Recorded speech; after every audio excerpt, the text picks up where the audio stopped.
Hello, my wonderful people. I am back again to bring you an undiluted truth.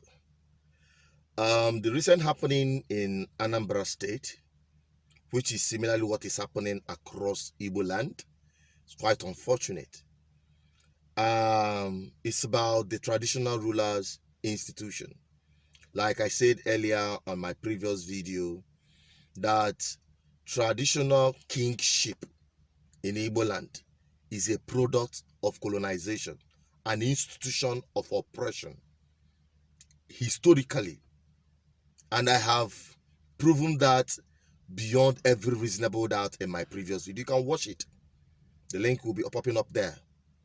Click on it, watch it, and you understand that the so-called people parading themselves as elders are no elders. You have to understand these things very clearly. It is not as a result of trying to undermine any of them or saying we are not. No. This is not like an insult. This is just making a statement of fact. Those that parade themselves as elders are simply old people. And don't forget, fools get old. Yes, fools also get old. So when these people that call themselves traditional rulers behave in such a manner, a disgraceful manner, you will understand that we no longer have men of honor. But we still have just few of them, pockets few of them. But the society do not listen to them, especially the people. What the people are interested is Konebike, who has the money. They are not interested on how the person made the money. Check it. Majority of the people you call political elites and billionaires in our homeland have their source of wealth from the impunity and failure of government, from corrupt practices and diverted public fund. Check it anywhere.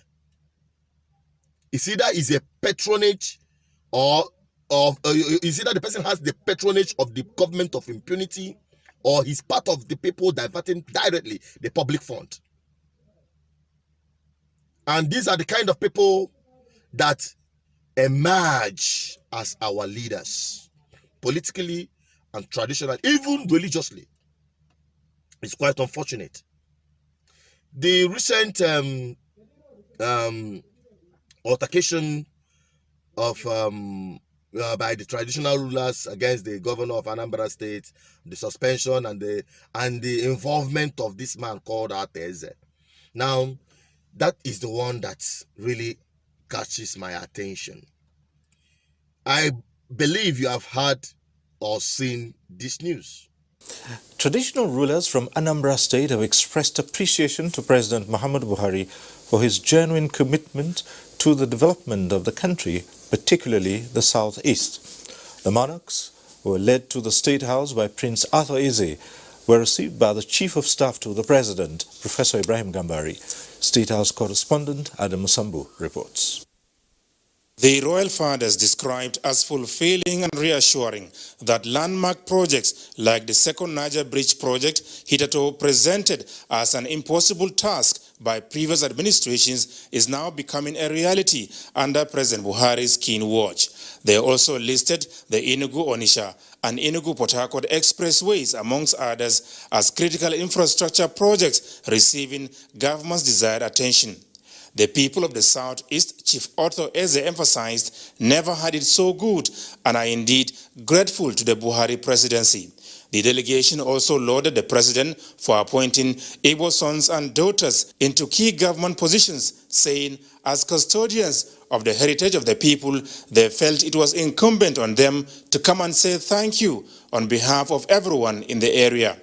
The Chief of Staff to the President, Professor Ibrahim Gambari, thanked the monarchs for the show of appreciation, describing the gesture as an incentive for President Muhammadu Buhari to do much more for the region and the country as a whole.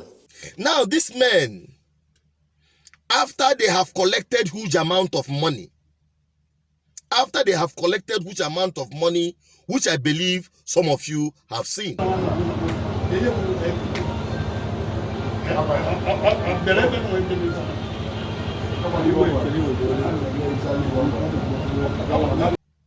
Okay?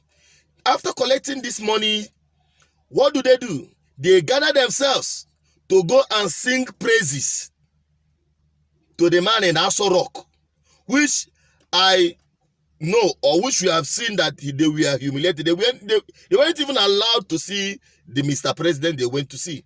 And they were still busy singing the praises that he did Enugu Onitsha Express Road. What a shame.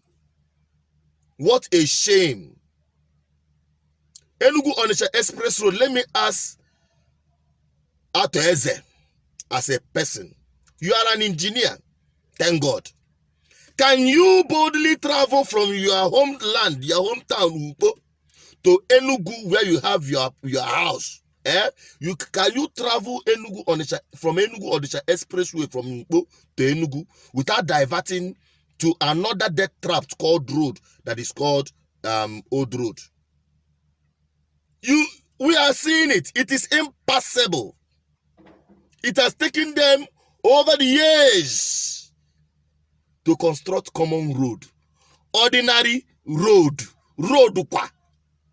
and you now turn on the second Niger bridge, and you are clapping your hand for just one bridge for the entire southeast for complete 8 years,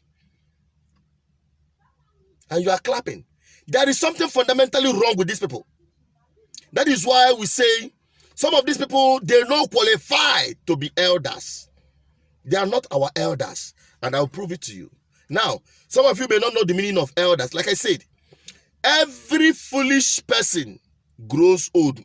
All foolish people, those that live to old age, foolish people also grow old. So not every old man is an elder. Now, these are the characteristics. I'll read it out for you. These are the characteristics or qualification that make someone an elder. 1, blameless as steward of God, above reproach. These men have brought reproach on their people. They can sell their community for a piece of cover. You know, they have their historical antecedent from warrant chiefs. You know who warrant chiefs are? When you understand that history, that is why I asked you to watch that video that I made. You understand how and where we started this nonsense they called traditional leaders or rulers they call Igwes. They are product of colonization. They have brought reproach on our people. The faithful husband to the wife, that is when it comes to family. Now, in this dispensation, they are not faithful to their own people. Temperate, sober, and vigilant. Can you say that the Igwes we have in Igbo land today are vigilant? Owing to the fact that the herders are ransacking their villages. Some of them have been pointed as the people who are selling their native lands to these herders. They are colluding with these people that are killing their people. They have not spoken up since we have been talking about anti-open grazing bill. They are not interested.